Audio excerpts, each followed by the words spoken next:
Hey everyone, Scott J. Way from Crucible Custom Props, Norfolk's Lab, and all the forums here. Feels like it's been a while since I did a video, mainly because I've been doing a lot of the exact same stuff, and I didn't feel like they each needed their own video. I've been trying to do a bunch of Patreon stuff lately too, so there's some interviews with some people in the prop collecting community so far, and I've been doing some how-tos in the background, but I've also been really just busy trying to catch up ever since school let out. So this is the first well, not the first one, but the one of the few things that I've done completely new that I haven't done before. So this is the very first Field Marshal all metal Mandalorian kit that I've done. So the Field Marshal kit is all aluminum with some steel bits and some real wood and real brass and everything. The majority of it's aluminum though. So, but Chris did send me some extra bits for this one to kind of show off this parts kit that he's doing, these embellishment kits where this screw here is steel, these little screws here are steel, this screw here is steel, these little buttons are steel, the little rod here is steel, these pieces are steel, the sight pieces are steel, and that way I could fire blue them and give it a little bit more oomph and kind of just something a little special, because the Mandalorian Blaster is inspired by a Bergman #1, which is super rare, a prototype, and there's just not many #1s at all, and the prototype was a little bit different from the others. And in fact, most of those World War Ones, I'm not even World War One, pre-World War One, the 1890s guns were very different from each other at the time, and they had a lot of cool innovations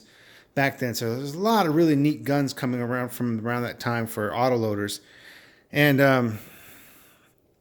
anyway, it's inspired by that gun, and to kind of pay homage to the real firearms that usually those real firearms had a lot of fire blued pieces like the Mausers did. And so Chris made these few pieces in steel so that I could polish them up and fire blue them, and they came out really cool. You can kind of see it. The light plays off of them here and here, where there's that purplish blue, and these are a little bit. They just catch the light differently. It's pretty neat. I don't know if that blue is coming off on that rod right there, but in the sunlight and in the strong light, you can definitely see it. So, of course, the Mandalorian Blaster is inspired by that Bergman, but got its own thing completely going on. As far as the flash hider, the entire grip section is completely new and different. The hammer is different. There's this sight thing is different. This kind of Picatinny rail serrations up here is different. But one thing I did to this one, because the Bergmans have some German proofs, crown over U's, on the barrel in two spots right there and behind this plate, and one right here on the receiver. And there's also a serial number, and I don't know. Let me see if I can get that autofocus here. Sorry about that.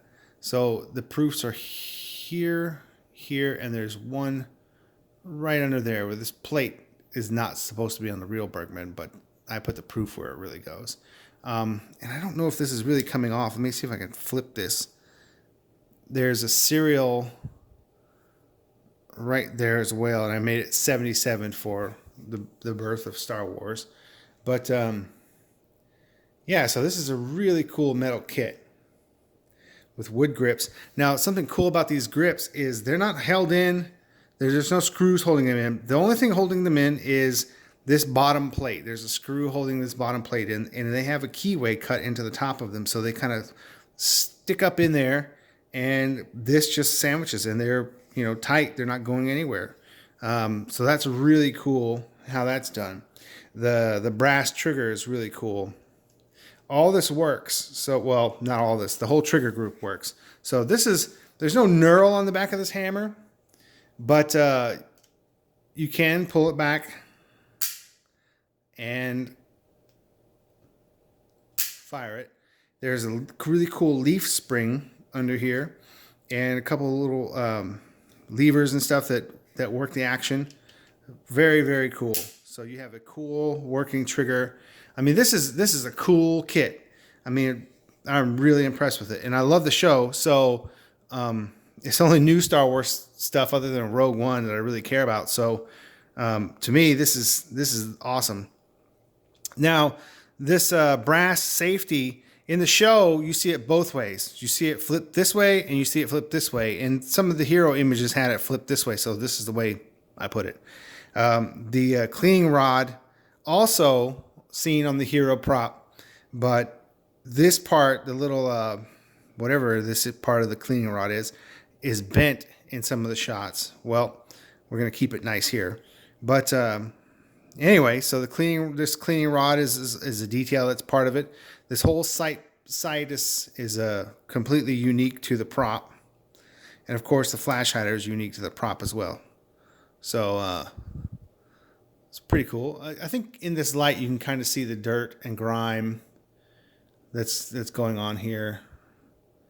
It is hard to expose for that with this lighting, and it's at night, so but you can kind of see how it plays a bit.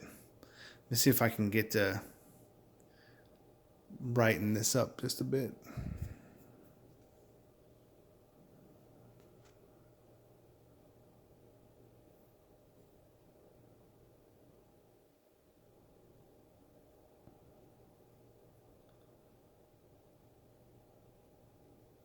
It's a pretty cool kit. Very impressed with it.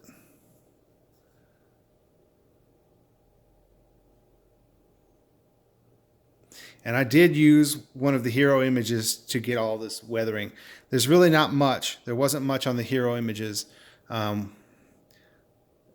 did a how-to on the weathering for the Patreon, but there's really not much. You know, people tend to build these things and they tend to overdo all of the high point scratches and stuff like this. But this is what the prop looked like. One of the heroes. They have quite a few of them, but one of the heroes looked just like this. And a pretty good shot of the close-up. So this is that's what I use to base all these scratches off of.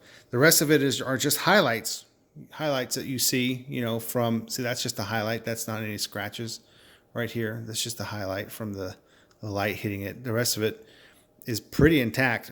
More than likely, the whole thing is 3D printed on screen, but there are some high point scratches and stuff, and I used the screen use props to kind of guide my hand doing those scratches. But anyway, pretty cool. Very cool. The only thing I wish it had was some knurling back here, because that hammer is really hard to grab with your thumb when there's nothing digging into your skin. But it's super cool. So this is the Mandalorian Blaster by Field Marshal. I'm pretty sure he still has these.